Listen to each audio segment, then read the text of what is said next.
যাদের বাচ্চা হচ্ছে না, অনেকদিন হয়ে গেছে বিয়ে হইছে, বাচ্চা হচ্ছে না, মাসিকের সমস্যা বা সাদা সালাপ যায়, এরকম পেশেন্ট যদি থাকে কেউ বা এরকম পেশেন্টের উদ্দেশ্য করে আমি বলছি, মা হতে চাচ্ছেন, আপনারা মা হতে পারতেছেন না।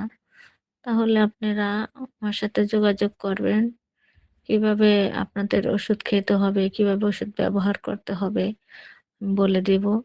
এবং অনেকের জরায়ুতে চর্বি থাকে, সেই কারণেও বাচ্চা কনসিভ হচ্ছে না। অনেকের গামাচি হয়ে থাকে জরায়ুর আশেপাশে। আসলে এটা কিন্তু একটা ভয়ংকর বিষয়।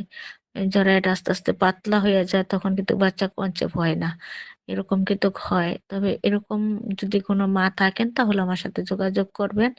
আশা করি ইনশাআল্লাহ আমি যদি চিকিৎসা দেই, হয়তো আপনারা খুশি নেন। তাহলে আল্লাহর রহমতে বাচ্চা কনসিভ হতে পারে যদি আল্লাহ তাআলা চান।